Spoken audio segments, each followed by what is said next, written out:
This is KGW News at noon. For the second time in less than a month, someone has damaged the Clackamas County Democratic Party headquarters in Oregon City. These pictures show the bullet holes that were left in the headquarters windows.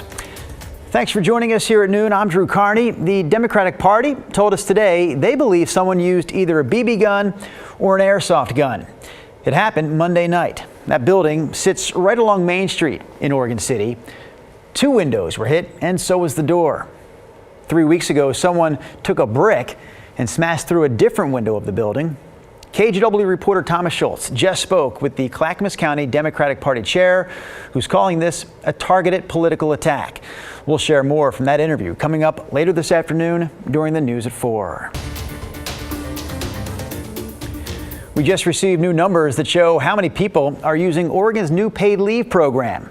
The Oregon Employment Department is reporting that about 19,000 people have applied for the benefits since August 14th, which is way lower than the 41,000 applications that were expected during the first month of the program.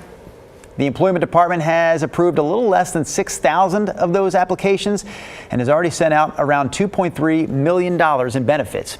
The program covers anyone who works in Oregon, earned at least $1,000 in 2022, and has what is considered a qualifying life event. For the first time in 3 years, people in Washington County can apply for public housing. The wait list opened up at 9 o'clock this morning. In total, the county is offering 900 spots for 2, 3, and 4-bedroom units. You can see some of those units here on your screen. Families that qualify have until September 26th to send in an application.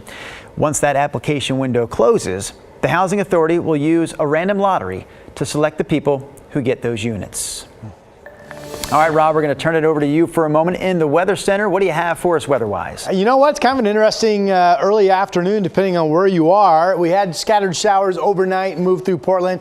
We had some scattered showers this morning. Now, coming in from Astoria and then working downtown toward Portland, the showers are ending. The main driver of this, see the spin up here, that rotation, that's the upper level low. Just north of Pendleton, lightning being detected right there. Now, on the west side, we're still picking up some showers over the Coast Range and bouncing up into the foothills of the Cascades. We are now in the process in the next hour or so that the shower chance on this side of Oregon, west of the Cascades, will be coming to an end. Here's Futurecast, in fact, later today at 7 p.m. All dry with some pretty nice sun in Portland, Salem, Vancouver, and back at the coast. In yellow, though, out east toward the Blues and the Wallowas, that's an ongoing threat of not only a shower, but a thunderstorm. Look at the coast, gorgeous blue skies. This is a view from the Channel House in Depot Bay. There's 101 and of course the downtown area, really gorgeous. Now, if you look carefully, I mean, get up right in front of your TV, you can tell there's a little mix of snowflake activity. That's up at 6,000 feet at Timberline. The snow level for at least a mix of rain and snow is between 5,000 and 6,000 feet at this hour. It's 36 degrees up at the lodge, by the way. Downtown Portland, where are we at? 36 on the mountain, 63 in downtown right now. So showers will be ending over the next hour or so, the chance thereof. And we get up to 69 degrees at 4 p.m. Yes, I'm still tracking a big batch of rain that starts sooner this weekend than I thought, or was thinking. That's coming up. All right, the full rod forecast here in about 10 minutes. Back to news headlines this afternoon. A middle school teacher is out of a job, I should say, after the Portland School Board fired him last night. The teacher says he was targeted for standing up for students and minorities, but school board members say that had nothing to do with his firing.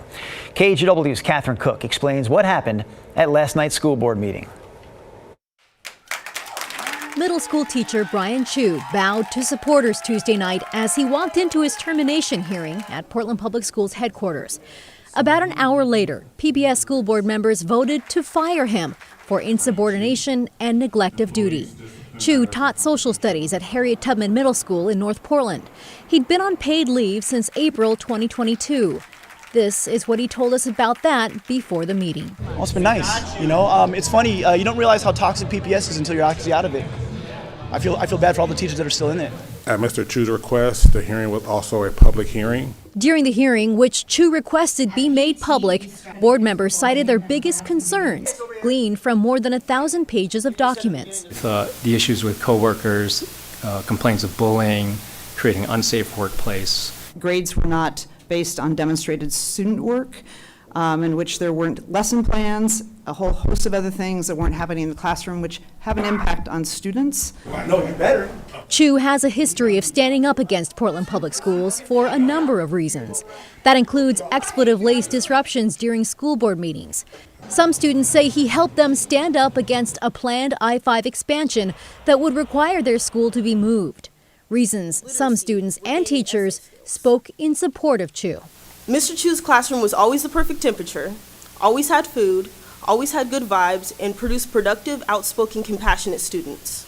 I believe Brian Chu symbolizes the underdog in this district, always raising his voice to stand up for what's right, despite the fear of being retaliated against. All in favor, please indicate by saying yes.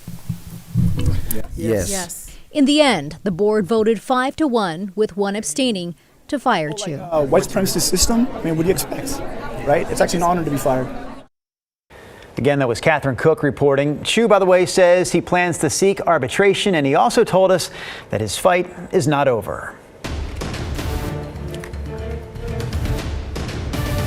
After more than a decade in office, Oregon Attorney General Ellen Rosenblum says she will not run for a fourth term. In 2012, Rosenblum became Oregon's first female Attorney General.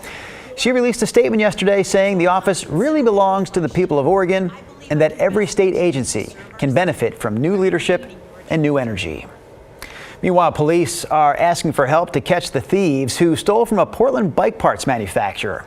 We're going to show you surveillance video here of the suspects walking out of Chris King Precision Components in Northwest Portland. The company has been hit twice now in the past month. Altogether, the suspects stole 3 bikes worth a total of $45,000. If you have to go to security levels that you feel like you're a bank or something like that, it changes your culture inside. You know, I mean, if you got to put more cameras up, then you're in here working every day with cameras. That changes your dynamic in your building. Just to try to make sure that some knucklehead from outside doesn't show up in the middle of the night trying to take your stuff. That was the general manager we just heard from there. He says he doesn't want to move the business out of the city, but the events of the past month have him rethinking things. If you think you spot one of these 3 stolen bikes that we're showing you here on the screen, or if you think you recognize the suspects from that earlier video, call Portland Police.